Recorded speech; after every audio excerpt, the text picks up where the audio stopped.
Okay na po. So ito po yung swero ng aso nyo, no? Ito sa upper part, kaya naka-bandage lahat yan. Ito sa upper part, pag ito po yung minamaga, nagswelto, lumaki, ibig sabihin doon, tanggal na yung swero sa loob po. Kasi yung swero po niyan, bendable stylet na lang, wala nang karalo.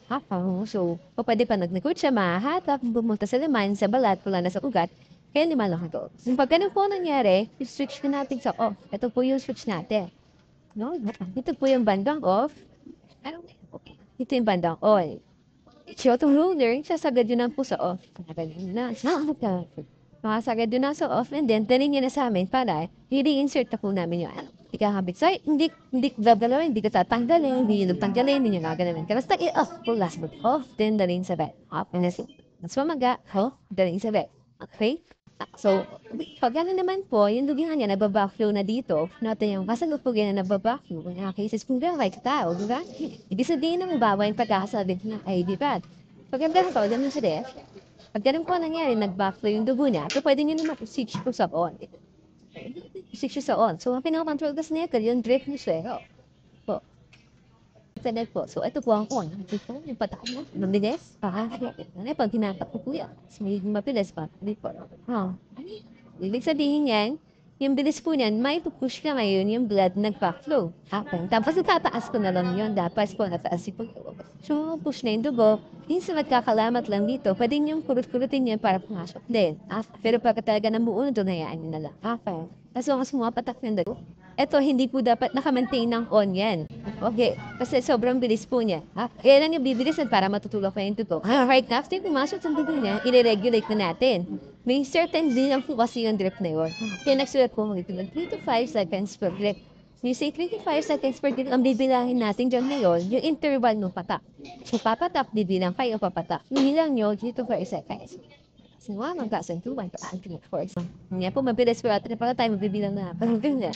So, dahan-dahan po mo yung i-off para bumabaga siya dahan-dahan.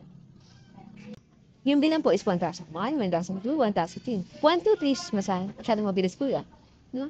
So, for example, ayan, na natin. 1,001, 1,002, 1,003. Ganyan po, ano, 1,001, 1,002, 1,000. Apo, okay nga po, apo. Kaya palagi niyo dapat minamonitor is yung drip. Okay, madali lang naman po siya kung isuda. Dahan niyo na bababa. Attention niyo, dahan lang ito. Okay? Ayan. Okay. So, yun po, no? Always monitor ito. Kamay. Ang naka-fold po yung kamay, naka-fold din yung guys, mas mabagal yung paso. So, pagka once in-straight niya, mabilis pala. Mabilis na pala yung patak. No? So, always regulate na naka-stretch ang kamay. Naka-stretch ang kamay. Mapa. Instances po na tumitigil po ito. Tigil mo lang. Titigil yan kasi may barapis. Again, pag hindi po yan pumapanda pa.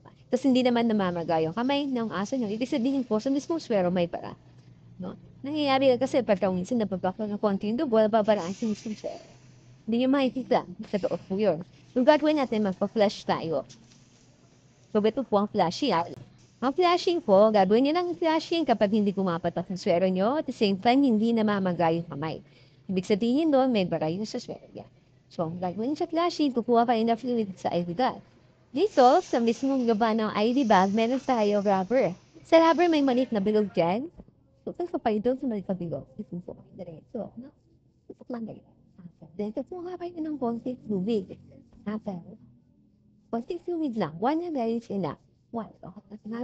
Then, tatanggalin niyo hangin. Important po dyan yung walang hangin. So, pag walang hangin, walang bubbles, that's okay na po. No? Tapos ito, parang gamot lang. Yung i-re-inject nyo dito sa may line. Ito sa rubber ulit. Papasok na dyan. So, ang sense nito is to flush out yung nakabaran doon. Kaya ipo-fold nyo to create pressure para pag bigyan natin yung fluid na yan, pull up nyo yung okay po. And always make sure na straight yung kamay na aso. Na-string. Sakit. Push natin. Pag may bara yan, mahirap talaga i-push. Hindi lang po kasi hindi parang ako. Pag walang bara, ganyan.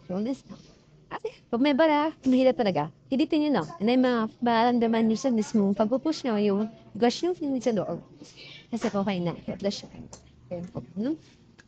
Pag kunyari, hindi pa rin okay, kunyari, hindi pa rin humapatak, pwede nyo ulit-ulitin. As long as hindi mamamaga dito or wala magpapunch. Kasi once may mag-budget, parang bumaga na talagang maga talaga. So, talagang maga yan. Kasi kung konting madalang, baka hindi ko mapaitan. Pero yung kung maga, one way to check out, pwede niyo po i-compare sa kabila. Hawakan. Ayun, compare niyo sa kabila. No? Para maramdaman niyo kung magkaya pa ba o hindi. Nangyari na, na disturb po as to, minsan napupunan. Ano kami para, minsan napupunan. So, parang madrain yan kasi para makita mo kung tumutuloy pa ba, andyan mo sa pagkakasakit. Hold mo yung line, balik ka rin, then squeeze mo po ito. Hold, then squeeze ito. Para yung fluid bubbles, ha? Mapapawasan yung fluid. Baka makikita po ninyo kung pumapatak pa. Okay.